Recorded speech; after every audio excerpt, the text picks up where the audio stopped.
Kids Allotment Adventure. It's December and we have done a whole year of Kids Allotment Adventure. I have learned a lot from doing it, and it started off with just being a plain patch, and we have done so much more in 1 year. So this time of year, lots of the plants start dying back. Now this sort of brown dead material here, all it really does is attract slugs and snails and allows pests to hide under them. It doesn't do anything with the plant.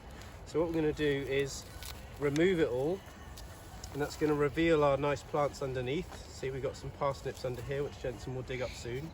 We're just going to leave the fresh growth on it, and then we're going to put all this in the compost, ready to make new compost for next spring. We're going to do that with all of our leafy crops, like broccoli, like chard, spinach, cabbage, all of the leaves that have got holes in or being eaten or are dead and decaying. So on we go. Let's get on with the clearing up, Naomi. Let's go. So now we've cleared out all the dead leaves, we can see where the parsnips are, and Jensen is going to dig them up for Christmas.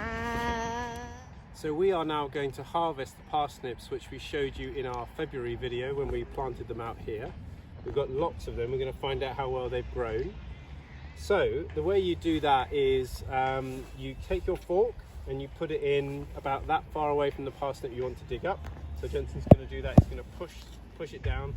He's going to gently waggle the fork just to loosen the soil a bit.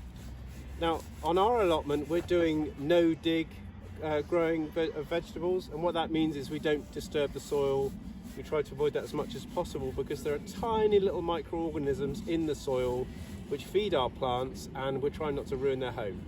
So once you've loosened it up, you can then get 2 hands on your parsnip, and let's see if we've loosened it enough to bring it up. Let's see how big this one is.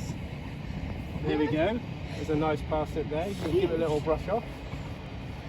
That's a good one there. There's another one in here, Jensen. Do you want to try this one as well? Might be able to get that one out too. See if that one comes up. That's it. Fork goes in, little waggle, all the way in. That's it. Little waggle. Let's try it. No? I'll try it as well. There we go. 2 good parsnips from last February. So with parsnips, you don't actually have to lift them up all at once. You can leave them in the ground even if it's frosty. So this is 2 days before Christmas. We've picked our 2. We're going to leave the rest in the ground. It's a bit like leaving them in the fridge, really. They're perfectly happy, and they're perfectly happy after a frost. So just pick them when you want them. Okay, so we're going to do an allotment tidy up as well, as it's December. So what we're looking out for, particularly on our leafy greens, is the 3 Ds. So anything, 3 Ds, anything that's dead, diseased or dying. So we're going to go around the base and pull off anything where we've got some leaves that are dead, anything that's being nibbled or munched on, so we can have a good tidy up so it'll all sort of prolong its life and keep everything nice over January. Top tip for you all in December is to spread compost or well-rotted manure all over your beds. And the reason you do that is you're trying to give nutrients to all the soil so that it can help grow healthy plants from next spring. Top tip for you all is anywhere that you've left bare soil uncovered, the soil will try to grow new plants. And if you haven't got seeds in it, that means it will just grow weeds. So we're trying to cover everything as much as we can. So what I've got here is some 8-year-old well-rotted horse manure that I got from a local stable, a very kind lady that I know. Disgusting. It's not disgusting. It doesn't even smell like poo. Ew. So what I'm going to do is I'm going to pour it onto this bed, and Jensen is going to use a rake, and he's going to rake it over so we've got about a layer 2 centimetres tall all around the beds, and that's going to protect the plants for the winter, give them some good feed for the spring. So I'll pour it out. If Jensen, you want to come in with the rake.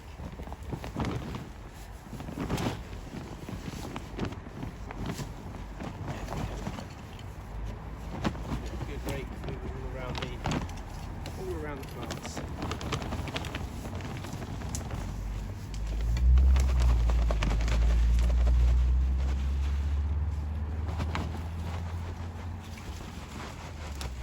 Okay, we've got rid of all our dead leaves, we've mulched. So now we're getting our Christmas sprouts. Everyone loves a sprout.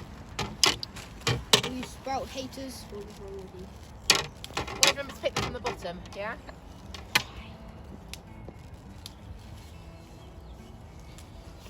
And don't pick ones too small. Yep. Why do you pick them from the bottom? Don't know, ask your father. Dad, why do you pick sprouts from the bottom? I dropped them all.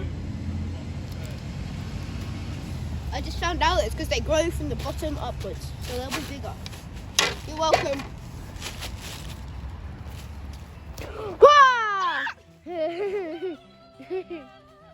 All right, last job for December is we are planting our broad beans. We sowed them in October and they will be ready in spring. So we're doing 2 nice rows and I'm just popping them out like that. And that's it, that's a wrap.